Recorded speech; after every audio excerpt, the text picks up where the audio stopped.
E ngā mana, e ngā reo, e ngā haui whā, tēnā koutou, tēnā koutou, tēnā koutou katoa.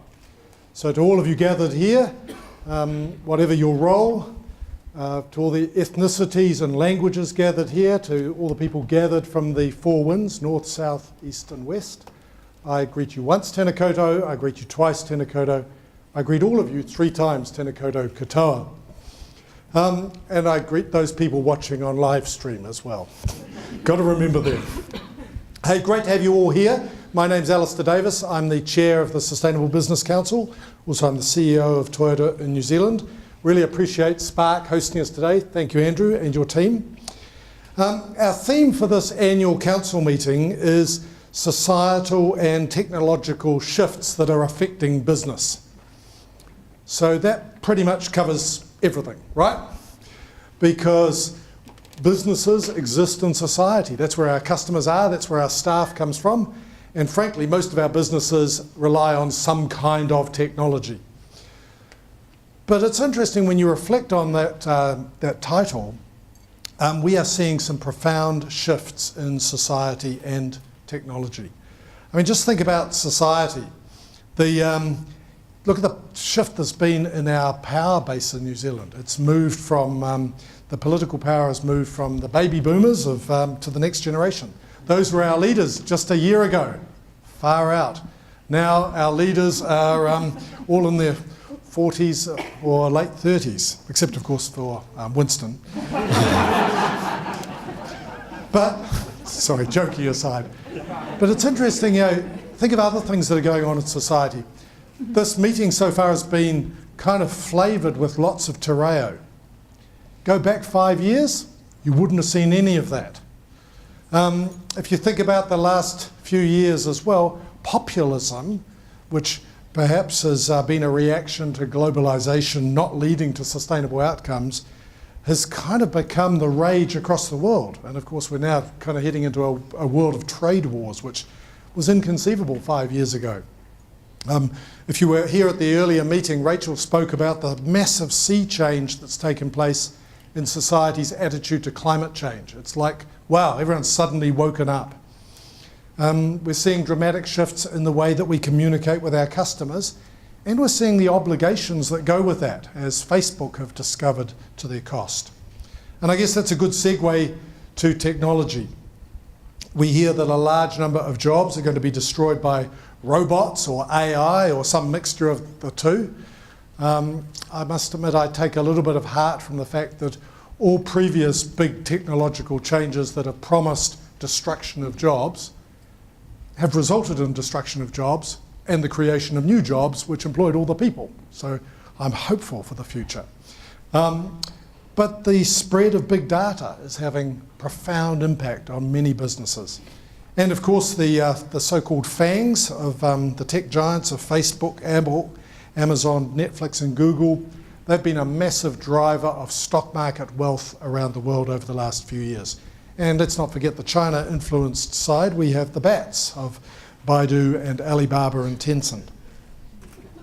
Thing is, society and technology are all shifting rapidly. And they're throwing up new challenges to all of us who are trying to act sustainably. Now, whether that's coping with a focus on the environment, or whether it's the future of work, or whether it's our social license to operate, or whether it's just how to run a financially sustainable business, there's a lot of challenges coming at us. The world is full of crises, which, as John F. Kennedy famously pointed out way back in 1959, I think, can be translated into Chinese as weiji. And weiji is made up of 2 Chinese characters. One represents the character for danger, and the other represents the character for opportunity. And that's kind of the world we're in today. There's lots of dangers, but within those crises there are also opportunities. And I guess our challenge is how do we navigate to the opportunity side of the ledger. The amazing thing is that despite all the things that are going on in the world in this seemingly very tumultuous decade, being alive today is still a better experience for more of humankind than it would have been at any other time in humanity's short history on this small blue dot in space. It's better today than it's ever been. Nonetheless, it's also clear that the world is going through a lot of volatility, political, social, environmental, economic.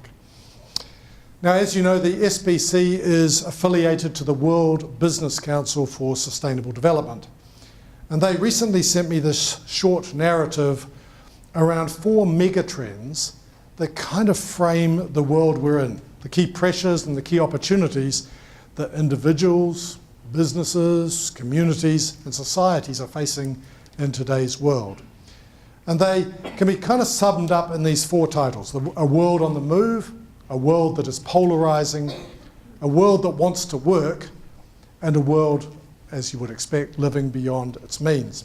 And I thought I'd just unpack each of those in turn quite briefly. Our world is constantly on the move, and each of these has got 4 elements. So if you think about demographics, we've got an aging population in the global north, and you've got growing youth population in the global south. And because the shifts in demographics are so dramatic, we're going to have to rethink current models of healthcare, infrastructure, finance, social security in developed countries, and kind of adapt them to support the needs of an aging society. And at the same time, you've got, while youth creates lots of positives for growth, you've got challenges of how do you educate them all and how do you employ them all. In addition, the world is seeing an unprecedented amount of urbanisation and migration. For the first time, we are now at a situation where over half of the world's population lives in big cities. So we've reached a tipping point. And amazingly, 1 in 7 people in the world is a migrant. Far out. You've also got a shifting in the global balance of power, and we can all see that as the shift from kind of the US-dominated world to perhaps a China-dominated world. And finally, as we all know from the devices we're holding in our hands right now, our world is moving online.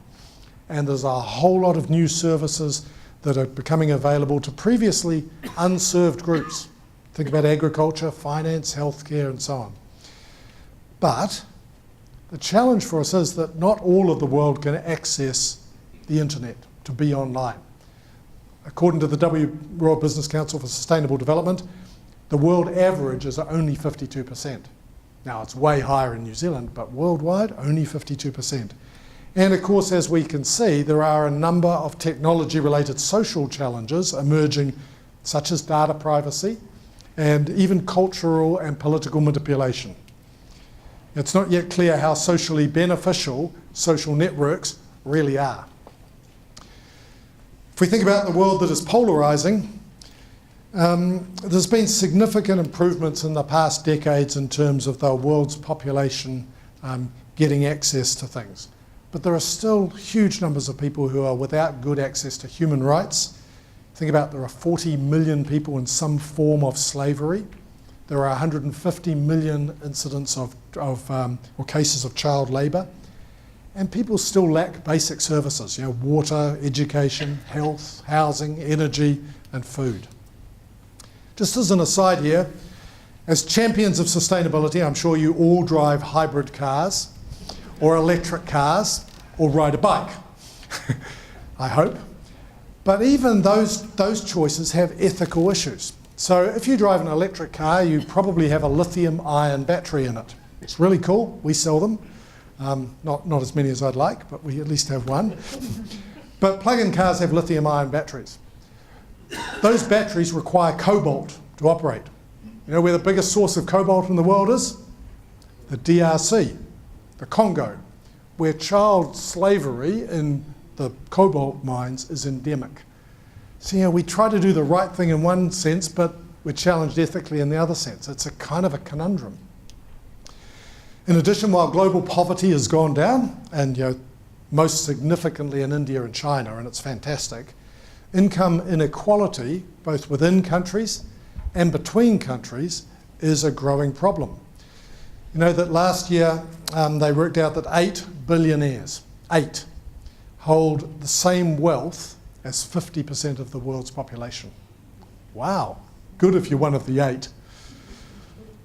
Last year, 82% of the world's wealth that was generated in 2017 went to the most wealthy 1%. Gulp. Such stuff is where revolutions come from. But inequality is not just economic, it also persists in political and political participation. You've got lots of marginalised and minority groups who are excluded from decision-making processes and labour markets. And all of those challenges contribute to this kind of global disillusionment that we now have with the system, with trust in key institutions that underpin it. So parts of society today are now operating in completely different information universes. And you can see it highlighted in the American political process, but it's endemic around the world, and I suspect Sinead's going to touch on this sort of stuff, because if you're operating in different information universes, you're removed from kind of having a common baseline of facts which enables social progress and compromise for a society. Then you've got a world that wants to work. And while the quality of employment in some sectors has significantly improved, and that's partly due to labour standards and regulations, you've got vulnerable forms of employment that now account for something like 40% of the world's total employment. So in low and middle income countries, you increasingly have people who are in working poverty. In addition, we're facing the fact that global unemployment is creeping up all the time. So the quantity of jobs are growing, but the world's population is growing faster. So last year, there were about 200 million people unemployed in the world. At the end of this year, it'll be 203 million people who are unemployed. And the nature of work is also changing, because we've got flexible arrangements now that give employees the freedom to have a say about how and where and when they work. But the challenge with that is that informal employment can expose the employees to all sorts of unsafe work conditions, absence of social benefits, lack of legal protections. You know, the so-called gig economy, it's got great upsides, but there's a few downsides as well if you think sustainability. And finally, the implications of emerging technological developments around automation and artificial intelligence pose all sorts of questions around the future of work.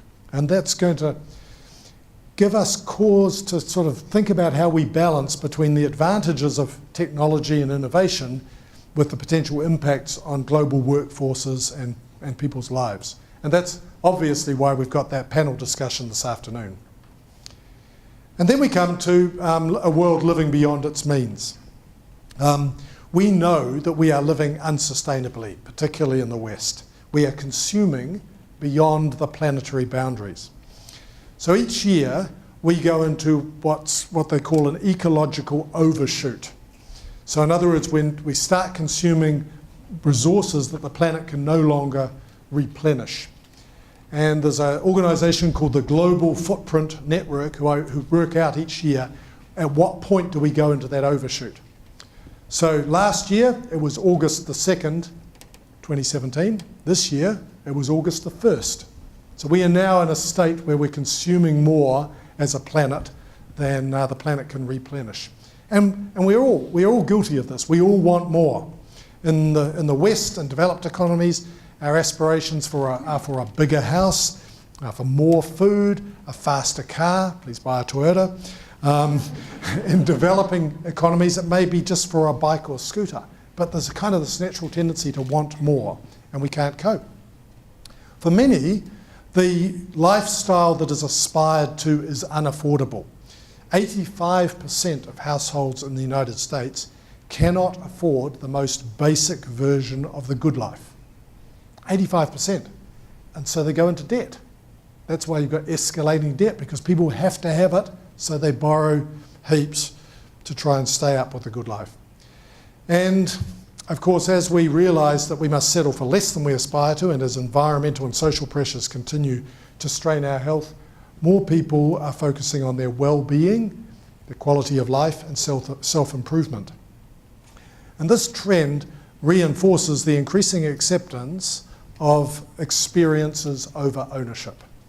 And in part that's driven by financial insecurity, but in part it's driven by the technological advances which are improving the attractiveness of the sharing economy. Think Uber, think Airbnb, and so on. It all seems a bit daunting, doesn't it? Kind of sorry to start you off on this kind of negative note, but let me tell you a story. So this is the story of the Gordian Knot. People know the story? Sorry, we don't have any Maori tradition here, so I'm using Greek tradition. So Gordius was the king of Phrygia, and this is in ancient Greece, and he had the gift of foresight. And so he could see into the future, and he could see challenges coming and respond to them before other people realized that they needed responding to. And it was a time of great crisis for the ancient Greek city-states. And so Gordius could identify that they would need a strong leader to unify them and see them through these tough times. And so his challenge was, how do you find the right leader to rule over all these city-states who've all had their own kings in the past? So what he did is he fashioned a huge, extremely complex knot. And he used it to attach his chariot to a post. And whoever could untie this knot would be the future king of all Asia. So great warriors came from throughout the land, and they all tried their hand at this. And one by one they left frustrated. The knot was just too complex. Where did it begin and end? How could you follow the threads and unravel them and get it loosed? Patience, logic, dexterity, past experience, all counted for nothing. The knot was too good for them. Anyway, after weeks of futile efforts, a lone warrior hears of the challenge, and he rides up to the chariot and approaches this enormous, complex knot. And after careful examination, the warrior pulls out his sword and cuts the knot. He doesn't untie it, he just slices through it. And that warrior was, of course, Alexander the Great. And he did go on to become the ruler of not just Greece, but all of Asia. And ever since then, the phrase Gordian Knot has become a metaphor for an intractable problem, in other words, disentangling something that's an impossible knot. And you solve it easily by finding a loophole or thinking creatively about how you can cut it. In other words, cutting the Gordian Knot. And it seems to me like the sustainability challenges that we face today are our Gordian Knot. They are so complex and intimidating, it's really hard to see a way through. And I think that's kind of the role of the Sustainable Business Council, to help businesses slice through that Gordian Knot by making sustainable issues understandable and solvable. Now that might be by direct advice, it might be, excuse me, by webinars on topics like setting science-based targets. It's projects where we bring companies together. It's guest speakers like we have today who can give us fresh insights into the challenges that we're all facing one way or another. Or maybe it's just creating a fellowship opportunity where we can get together and share ideas and problems and solutions. So with that in mind, today's AGM is designed not to be a boring kind of recitation of reports and past achievements. It's more about how businesses are slicing the Gordian knot of sustainability in a world of rapid societal and technological change.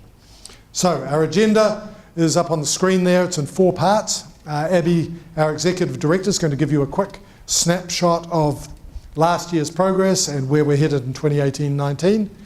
Sinead Boucher from Stuff is going to talk about the role of media in a world that is being shaped by things like climate change and robotics and AI, but also by distrust in traditional media.